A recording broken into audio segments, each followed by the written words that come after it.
एक चीज़ हम ज़्यादातर लोगों में कॉमन है, वो यह है कि अगर एक दिन भी हम काम पर ना जाएं या हमने उस दिन का काम नहीं किया तो उस दिन की हमारी कोई भी इनकम नहीं होगी। इसीलिए चाहे कुछ भी हो, हमें काम तो करना ही होगा। हम चाहकर भी आराम नहीं कर सकते क्योंकि हमारी फाइनेंशियल सिचुएशन हमें ऐसा नहीं करने देती। इसी जाल में हम सारी ज़िंदगी फंसे रहते हैं। नमस्कार दोस्तों, एंटरप्रेन्योर्स गाइड में आपका स्वागत है। आज के इस वीडियो में हम कुछ ऐसे टॉपिक के बारे में बात करने वाले हैं जो दुनिया के हर इंसान पे लागू होती है। पैसा कमाना क्यों ज़रूरी है और सबसे ज़रूरी कितना कमाना ज़रूरी है, कब तक 9 से 5 की ज़िंदगी जीनी है, क्या तरीका है जो हमें पैसा और टाइम का फ्रीडम दे सकता है। आज ये सब कुछ हम इस वीडियो में सीखने वाले हैं। मैंने इस वीडियो में एक बहुत ही इम्पॉर्टेंट बुक के बारे में बताया है जो दुनिया के हर अमीर इंसान ने पढ़ी है, या ये कह सकते हैं कि जिसने पढ़ी है वो अमीर बना है। तो वीडियो लास्ट तक ज़रूर देखें। वक्त के साथ न्यू जनरेशन पहले से ज़्यादा फाइनेंशियली अवेयर और लिटरेट होती जा रही है। इसी के साथ इस बात से भी वाकिफ़ होती जा रही है कि ज़िंदगी भर मेहनत करके बुढ़ापे तक एक मीडियोकर लाइफ जीने का तरीका नहीं है। इसीलिए इस जनरेशन का ज़्यादातर focus early retirement, passive income और फाइनेंशियल फ्रीडम में है। तभी लोग स्टॉक्स एंड शेयर्स में इन्वेस्ट करने में इंटरेस्ट दिखा रहे हैं। लेकिन जो प्रॉब्लम ज़्यादातर लोगों को आती है वो ये है कि कौन से स्टॉक्स लिए जाएं, क्योंकि क्वालिटी स्टॉक्स को सस्ते से सस्ते रेट पे बाय करना ही इन्वेस्टिंग का रियल चैलेंज होता है, जिसके लिए ऑथर डेविड सोलियोमी अपनी बुक द फैल्कन मेथड में हमें एक ऐसा इन्वेस्टमेंट मेथड सिखाते हैं जो वैल्यू इन्वेस्टिंग, कॉमन सेंस और बेसिक डिसिप्लिन के प्रिंसिपल्स पर बेस्ड है, जिसका अल्टीमेट गोल है कि आप ऐसे स्टॉक्स का पोर्टफोलियो बनाएं जिससे आप रिटर्न्स के साथ ही अपनी पैसिव इनकम बना पाएं। दरअसल फैल्कन एक पक्षी का नाम है जो शिकार करने में माहिर होता है। उसी पक्षी की तरह यह मेथड भी काम करता है, क्योंकि ऑथर ने अपनी अर्ली एज में ही काफ़ी फाइनेंशियल स्ट्रगल देखी थी। इसके बाद उन्होंने यह डिसीजन ले लिया कि वह बड़े होकर इस रैट रेस में नहीं फंसना चाहते। ऑथर डेविड सोलियोमी 33 की उम्र में ही फाइनेंशियली फ्री होकर रिटायर हो गए थे। ऑथर का जन्म 1982 में हंगरी में हुआ था। जब वह 10 साल के थे तो उनके माता पिता का तलाक हो गया था। वह अपनी माँ के साथ ही रहते थे जो एक किंडरगार्टन टीचर थी। ऑथर ने अपनी छोटी सी उम्र में डिफरेंट फाइनेंशियल रियलिटीज़ का सामना किया था, इसीलिए उन्होंने डिसाइड किया कि उन्हें जितनी जल्दी हो सके फाइनेंशियली फ्री होना है। अपने इसी डिसीजन से उन्हें प्रेरणा मिली और अपनी एबिलिटी और सीखने के जुनून से वह 33 साल की उम्र में ही फाइनेंशियली फ्री हो गए थे। वह एक फुल टाइम इन्वेस्टर बन गए। इनकी यह बुक हमें बताती है कि स्टॉक मार्केट वह जगह है जहां हम बहुत छोटे से शुरुआत कर सकते हैं। इसके द्वारा हम फाइनेंशियली फ्री हो सकते हैं, जिससे एक समय बाद हम नहीं बल्कि हमारा पैसा हमारे लिए काम करता है। Types of investment. 2011 में दुनिया के सबसे महान इन्वेस्टर वॉरेन बफेट ने अपने शेयर होल्डर्स को एक लेटर लिखा जिसमें उन्होंने 3 तरह की इन्वेस्टमेंट के बारे में बताया है। पहली, करेंसी बेस्ड इन्वेस्टमेंट। इस प्रकार की इन्वेस्टमेंट में बॉन्ड या बैंक डिपॉजिट आते हैं। यह वह इन्वेस्टमेंट है जिसे इन्वेस्टर सबसे सेफ इन्वेस्टमेंट समझते हैं, जबकि सच्चाई ये है कि ये इन्वेस्टमेंट सबसे अच्छा ऑप्शन बिल्कुल भी नहीं है। इसका डिसएडवांटेज यह है कि इस पर मिलने वाला इंटरेस्ट इन्फ्लेशन रेट से भी कम होता है। इस तरह हम इसमें इन्वेस्ट करने से अपनी इन्वेस्टमेंट वैल्यू बढ़ाने की बजाय कम कर देते हैं। Second, unproductive assets. Gold, oil etcetera इसी प्रकार के इन्वेस्टमेंट में आते हैं।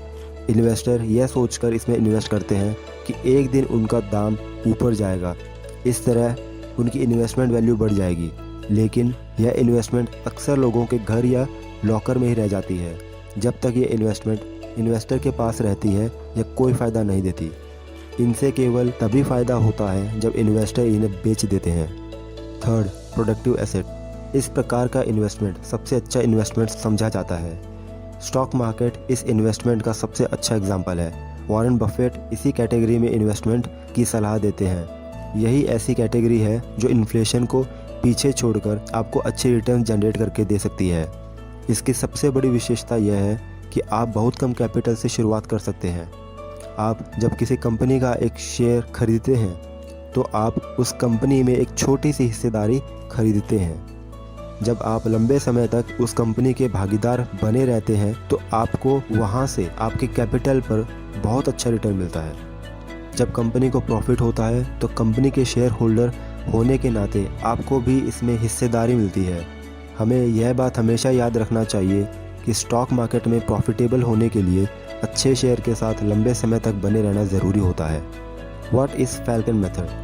फैल्कन मेथड हमें बताता है कि कंपनियों की पूरी रिसर्च करने के बाद एक बार जब बेस्ट कंपनी सेलेक्ट कर लेते हैं तो उसे अपने पास लंबे समय तक होल्ड करके रखो। यही स्टॉक मार्केट में सफलता का मूल मंत्र है। इंडियन स्टॉक मार्केट में 5000 से ज़्यादा कंपनियां लिस्टेड है। ऐसे में सवाल यह आता है कि किस कंपनी में इन्वेस्ट करें। इसका जवाब हमें फैल्कन मेथड से मिलता है।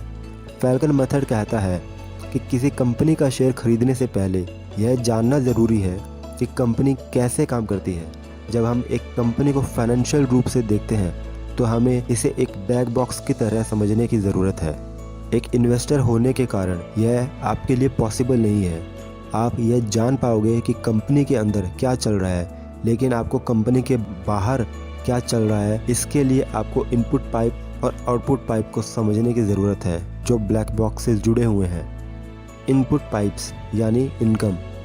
ब्लैक बॉक्स के एक तरफ इनपुट पाइप्स मींस इनकम है, दूसरी तरफ आउटपुट पाइप्स मींस एक्सपेंसेस हैं। इनपुट पाइप्स में सबसे पहला पाइप रेवेन्यू का मिलता है। यह वह इनकम है जो कंपनी को अपने प्रोडक्ट्स और सर्विसेज के माध्यम से अपने ग्राहकों से मिलती है। इसका दूसरा पाइप बोरोड मनी है। यह वह पैसा है जो कंपनी ने अपने बिजनेस को एक्सपेंड करने के लिए या फिर चलाने के लिए बैंक से लोन के रूप में लिया हुआ है। तीसरा पाइप इक्विटी सेल्स है। जब कंपनी फंड रेज करने के लिए अपने नए शेयर होल्डर्स को कम करती है, फिर उस नए शेयर्स को बाज़ार में बेचती है, तो यह इक्विटी सेल्स में आता है। इस बात पर ध्यान देना बहुत ज़रूरी है क्योंकि बहुत सारी कंपनियां इस तरह से इकट्ठे किए गए पैसे से शेयर होल्डर्स को डिविडेंड देती है, जो बिल्कुल भी उचित नहीं है।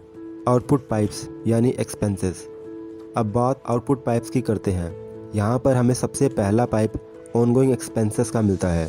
यह कंपनी के एवरीडे एक्सपेंसेस होते हैं जिसमें सैलरीज, ऑफिस सप्लाईज, मार्केटिंग और एडवर्टाइजिंग शामिल होती है। दूसरा पाइप कैपिटल एक्सपेंडिचर है। यह वह एक्सपेंसेस हैं जो उन चीज़ों को खरीदने में लगाए जाते हैं जिनकी यूज़फुल लाइफ 1 साल से ज़्यादा हो सकती है, जैसे कंप्यूटर्स, मशीनरी और बिल्डिंग्स। तीसरा पाइप एक्विजिशन। यह वह एक्सपेंस है जब कंपनी अपनी ग्रोथ के लिए दूसरी कंपनियों को परचेज करती है। चौथा पाइप पेमेंट ऑफ डेब्ट्स का होता है, जो फॉरवर्ड मनी कंपनी के इनपुट पाइप में शो होता है, जिसे कंपनी को इंटरेस्ट के साथ चुकाना पड़ता है। इसलिए इस पाइप से हमें यह पता चलता है कि कंपनी अपने कर्ज को चुकाने के लिए कितना भुगतान करती है। पांचवा पाइप टैक्सेस का होता है। यह वह एक्सपेंस है जो कंपनी को टैक्स के रूप में सरकार को पे करना होता है। छठा पाइप प्रॉफिट्स का होता है। इस पाइप में हमें यह पता चलता है कि कंपनी अपने प्रॉफिट का उपयोग किस प्रकार करती है। इस पाइप के अंदर हमें 3 प्रकार के सब पाइप मिलते हैं जिनसे पैसा बाहर आता है, जिनमें पहला डिविडेंड्स है। जब कंपनी अपने प्रॉफिट में से कुछ भाग अपने शेयर होल्डर्स को देती है, उसे डिविडेंड कहा जाता है। इसमें दूसरा पाइप शेयर बायबैक का है। जब कंपनी सरप्लस कैश के कुछ भाग से अपने ही शेयर को ओपन मार्केट से खरीदती है तो उसे शेयर बायबैक कहा जाता है। तीसरा रिटेन्ड अर्निंग है। जब कंपनी अपने प्रॉफिट को अपने बिजनेस को बढ़ाने के लिए अपने ही पास रख लेती है, जिससे कंपनी की ग्रोथ होती है। तीसरा रिटेन्ड अर्निंग है। जब कंपनी अपने प्रॉफिट को अपने बिजनेस को बढ़ाने के लिए अपने ही पास रख लेती है, जिससे कंपनी की ग्रोथ होती है। यहाँ पर यह भी ध्यान रखना चाहिए कि कंपनी इस पैसे को किस प्रकार और कहाँ पर प्रयोग करती है। वह कंपनी अपने शेयर होल्डर्स को अच्छा रिटर्न जनरेट करके देती है, जिसके इनकम पाइप से ज़्यादा इनकम अंदर आ रही हो, वही आउटपुट पाइप से कम पैसा बाहर जा रहा हो। जो कंपनी अपने प्रॉफिट को बहुत अच्छे से मैनेज करती है, जिस कंपनी के पास कर्ज ना हो, जिसके एसेट्स उसके लायबिलिटीज़ की तुलना में बहुत ज़्यादा हो। The goal of falcon method. Falcon method में हमें स्टॉक मार्केट में बाय एंड होल्ड की पॉलिसी पर चलने के लिए कहा है। यह लोकप्रिय पुराने क्वांट मॉडल से बिल्कुल अलग है। क्वांट मॉडल के अनुसार आप कुछ क्वांटिटी मेथड के जरिए बेस्ट शेयर्स को खरीदते हैं, 1 साल तक उन्हें होल्ड करते रहते हैं, फिर उन्हें बेच देते हैं। फिर से अपनी रिसर्च करके बेस्ट शेयर्स को खरीदते हैं, फिर 1 साल बाद उन्हें बेच देते हैं। इस प्रकार हर साल उनको यह प्रक्रिया दोहरानी होती है। एक इन्वेस्टर के लिए यह बिल्कुल भी कंफर्टेबल नहीं होता है। ऐसे में आप उन कंपनी के शेयर को भी खरीद लेते हैं जिनका आपने नाम भी नहीं सुना होता। इसका एक डिसएडवांटेज यह भी है, कभी कभी कंपनी की योजनाओं का रिजल्ट देखने में 1 साल से ज़्यादा का टाइम लग जाता है। जब आप उसके शेयर को 1 साल में ही बेच देते हैं तो आप उस कंपनी की ग्रोथ में हिस्सेदारी बनने से चूक जाते हैं। इसके विपरीत फैल्कन मेथड हमें बताता है कि हमें क्वालिटी वाइज अच्छे शेयर्स को चुनना चाहिए, उसे लंबे समय तक होल्ड करके रखना चाहिए, जिससे उस शेयर से हमारी जेब में डिविडेंड के रूप में लगातार पैसा आता रहे। बाय एंड होल्ड के द्वारा ही इन्वेस्टर का यहाँ से अच्छा खासा रिटर्न जनरेट कर पाते हैं। 5 स्ट्रैटेजीज ऑफ फैल्कन मेथड। अब हमें फैल्कन मेथड की 5 स्ट्रैटेजीज को समझना होगा, जिसकी सबसे पहली स्ट्रैटेजी है select group of top quality companies. Falcon method कहता है कि आपको सबसे पहले टॉप क्वालिटी कंपनीज़ को सेलेक्ट करना होगा। आपको उन कंपनीज़ पर फोकस करना होगा जो पिछले 20 सालों से लगातार अपने शेयर होल्डर्स को बेहतर डिविडेंड दे रही हो, जिन्होंने कभी भी डिविडेंड में कटौती न की हो। ऑथर कहते हैं कि हमें कंपनी की डिविडेंड हिस्ट्री से कोई समझौता नहीं करना चाहिए। वह 20 साल के डिविडेंड हिस्ट्री देखने के लिए इसलिए कहते हैं ताकि कंपनी ने एक रिसेशन ज़रूर फेस किया हो। वह कंपनी बेहतर है जिसने रिसेशन के समय भी अपने शेयर होल्डर्स के डिविडेंड में कटौती न की हो, ख़राब हालात में भी कंपनी की अर्निंग पावर और स्ट्रेंथ को बराबर रखा हो। ऑथर कहते हैं कि आपको उन कंपनी को सेलेक्ट करना चाहिए जिनका dividend pay out ratio highest हो। डिविडेंड पे आउट रेशियो इस बात से निकलता है कि एक कंपनी अपने प्रॉफिट का कितना भाग अपने शेयर होल्डर्स को डिविडेंड के रूप में देती है। दोस्तों, जैसा कि मैंने बताया था कि वीडियो के लास्ट में मैं आपको एक ऐसी बुक के बारे में बताऊंगा जो मैक्सिमम बिजनेसमैन या इन्वेस्टर्स ने पढ़ी है। बुक का नाम है द इंटेलिजेंट इन्वेस्टर। ये बुक बेंजामिन ग्रैहम के द्वारा लिखी गई है। बेंजामिन ग्रैहम 20th सेंचुरी के one of the greatest investment advisor थे। उन्होंने अपने एक्सपीरियंस से कई वैल्यूएबल प्रिंसिपल्स एंड स्ट्रेटजीज बताई है जो सेफली इन्वेस्टमेंट करने में हेल्प करती है। तो अगर आप एक इन्वेस्टर या बिजनेसमैन बनना चाहते हैं तो इस बुक को ज़रूर पढ़ें। इनकी एडवाइजेस और टेक्निक से फाइनेंशियल फ्रीडम अचीव करें। इन्वेस्टमेंट के लिए आप ग्रो ऐप को डाउनलोड करें। इंडिया में मेरे जैसे 4 करोड़ लोगों ने इस ऐप को यूज़ करके अपना फाइनेंशियल स्टेटस बनाया है। ग्रो ऐप एंड बुक्स की लिंक्स डिस्क्रिप्शन में दी गई है। दूसरा, identify stocks and buy them on the cheap price.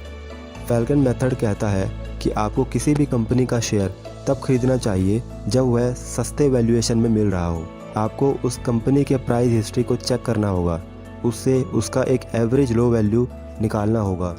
जब वह कंपनी अपने एवरेज लो लेवल पर ट्रेड कर रही हो तो उस समय उस शेयर में एंट्री करना सबसे बेहतर होता है।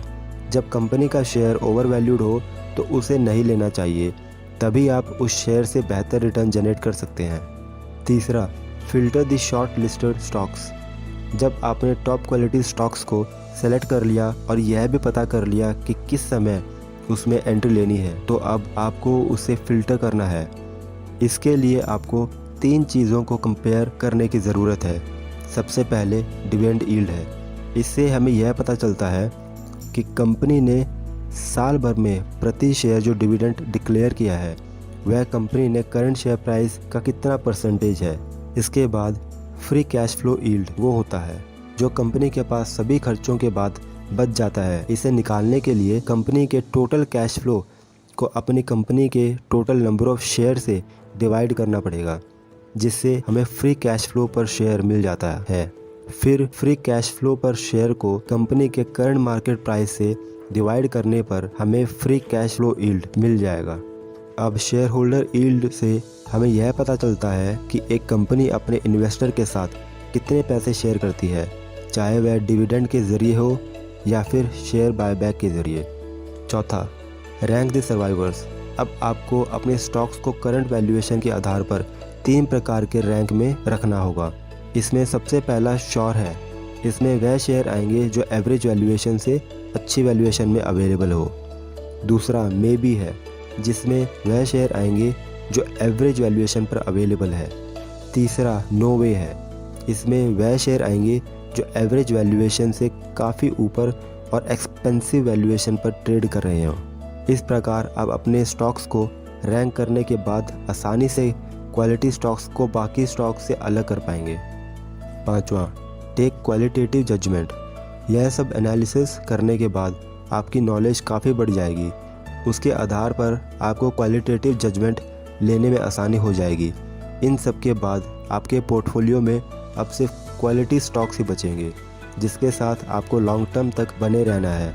इसी प्रकार फैल्कन मेथड का गोल यही है कि क्वालिटी स्टॉक में बाय करो और उसे अपने पोर्टफोलियो में लॉन्ग टर्म तक होल्ड करके रखो। ऐसा करने से ही आप स्टॉक मार्केट में बेहतर रिटर्न जनरेट कर पाएंगे, अपने लिए पैसिव इनकम बना पाएंगे, जो तब भी काम करेगी जब आप काम पर नहीं जा पाएंगे। यहाँ पर मैं आपको रिकमेंड करना चाहूँगा कि आप डेविड सोलांकी की यह बुक द फैल्कन मेथड ज़रूर पढ़ें। थैंक यू गाइस, उम्मीद है आपको ये वीडियो पसंद आई होगी। आपने अब तक हमारे चैनल को सब्सक्राइब नहीं किया है तो इमीडिएटली चैनल को सब्सक्राइब करें और वीडियो को इमीडिएटली लाइक और कमेंट भी कर दें। जल्दी मिलेंगे और भी बेहतर वीडियो के साथ। Thank you so much.